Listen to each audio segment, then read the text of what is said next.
Good morning students.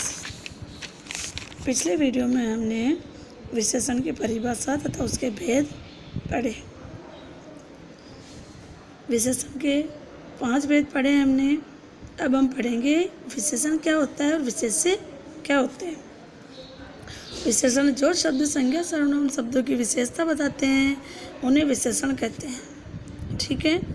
विशेष्य जिस शब्द की विशेषता बताई जाती है उसे विशेष्य कहते हैं। जैसे काला घोड़ा, यहाँ पे घोड़े की विशेषता बताई जाए तो घोड़ा कौन हुआ? विशेष्य। लंबा आदमी, आदमी की विशेषता बताई जा रही है, आदमी लंबा है तो यह विशेष्य कौन हुआ? आदमी। यहाँ काला एवं लंबा विशेषण है तथा घोड़ा और आदमी विशेष्य है।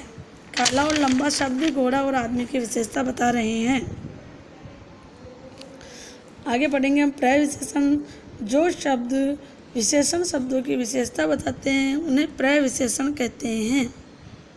जो शब्द विशेषण शब्दों की भी विशेषता बताते हैं उन्हें प्रय विशेषण कहते हैं। जैसे राम बहुत सुंदर लड़का है, राम बहुत सुंदर लड़का है। कश्मीरी सेब सिंदूरी लाल होता है, कश्मीरी सेब कैसा होता है? सिंदूरी लाल होता है। यहाँ सुंदर एवं लाल शब्द विशेषण हैं और बहुत तथा सिंदूरी शब्द विशेषण शब्दों की विशेषता बताते हैं। ठीक है। अतः यह प्रय विशेषण है। जो विशेषण शब्दों की विशेषता बता रहे हैं वो शब्द कौन से हुए? प्रय विशेषण। अब हम पढ़ेंगे विशेषण शब्दों की रचना कैसे करते हैं। मूल शब्द, कुछ शब्द मूल रूप से विशेषण होते हैं। जैसे काला, गोरा, काला, गोरा, बड़ा, मोटा, पतला, योग्य, सुंदर आदि ये मूल शब्द हैं पर विशेषण शब्द ही हैं। मूल शब्द है ये लेकिन ये विशेषण शब्द ही है हमेशा के लिए। ठीक है। यौगिक विशेषण शब्द, जैसे हमने रूढ़ और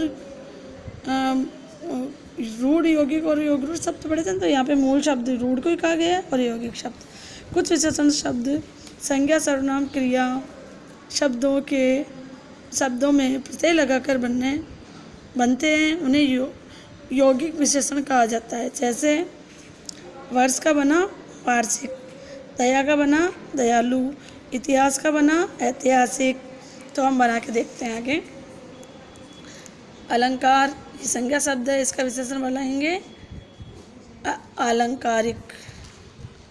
ठीक है। अर्थ का बनाएंगे आर्थिक, अंश का बनाएंगे आंशिक, विरोध का बनाएंगे विरोधी, बल का बनाएंगे बली। उसी प्रकार हम आगे से आगे भारत का भारतीय, दान का दानी, ये शब्द हमने विशेषण शब्द बनाने का प्रयास किया है। क्षेत्र का क्षत्रिय, केंद्र का केंद्रीय, साहित्य का साहित्यिक, रस का रसीला या रसिक, रंग का रंगीला, आदर का आदरणीय। उसी प्रकार आगे हमने ये सब विशेषण शब्द बनाए। ध्यान से देखिए जरा कि हम संज्ञा शब्दों से विशेषण शब्द कैसे बनाते हैं। संज्ञा शब्द किसी का नाम होता है और उसके आगे कुछ शब्द जोड़कर विशेषण शब्द बनाए जाते हैं। ठीक है। आगे हम पढ़ेंगे विशेषणों की तुलना कैसे की जाती है। दो वस्तुओं के गुणों अवगुणों के मिलान को तुलना कहते हैं। तुलना की दृष्टि से विशेषण की 3 अवस्थाएं होती है। जैसे कि आप इंग्लिश में पढ़ते हैं ना डिग्रीज, ये वो डिग्रीज ही है। 3 अवस्थाएं होती है विशेषण की। कौन सी होती है? सबसे पहले होती है मूलावस्था, उत्तरावस्था और उत्तमावस्था। ठीक है। मूलावस्था आपके पॉजिटिव डिग्री होती है, फिर कंपैरेटिव होती है, फिर सुपरलेटिव होती है, जो कि यहाँ लिखी हुई देखो, पॉजिटिव, कंपैरेटिव और सुपरलेटिव। आप इंग्लिश में पढ़ते हैं ना। मूलावस्था, इसमें किसी व्यक्ति या वस्तु की सामान्य विशेषता बताई जाती है। जैसे राम सुंदर है, इसमें किसी से कंपैरिजन नहीं किया गया है, केवल उसकी मूल अवस्था बताई गई है। ठीक है। उत्तरावस्था, इसमें 2 व्यक्तियों या वस्तुओं के बीच में तुलना करके एक को एक की अधिकता और दूसरे की न्यूनता बताई जाती है। एक को अच्छा बताया जाता है और एक को उसकी तुलना में कम बताया जाता है। ठीक है, एक की अच्छाई बहुत बताई जाती है, एक की जो है उसकी अच्छाई उससे कम बताई जाती है, जो पहले हमने देखा था। जैसे राम मोहन से सुंदर है। देखो, राम मोहन से क्या है? सुंदर है। तो यहाँ पे दो लोगों के बीच में कंपैरिजन किया गया है, राम और मोहन। राम को क्या है, यहाँ पे राम की अधिकता बताई जाती है सुंदरता की, और मोहन को राम से कम सुंदर बताया गया है। ठीक है, उत्तमावस्था, इसमें दो या दो से अधिक व्यक्तियों या वस्तुओं की तुलना करके किसी एक से अधिक, किसी एक को सबसे अधिक बताया जाता है, सुपरलेटिव डिग्री।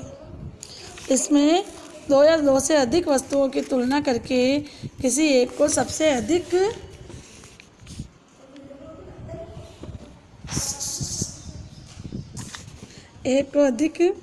सबसे अधिक सुंदर बताया गया। ठीक है, हम आगे पढ़ेंगे।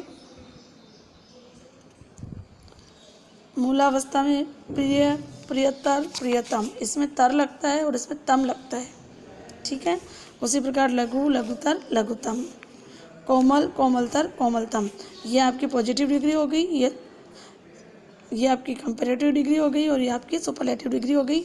ये अच्छा, किसी में कंपैरिजन नहीं है, अकेला मूल अवस्था बताई गई है।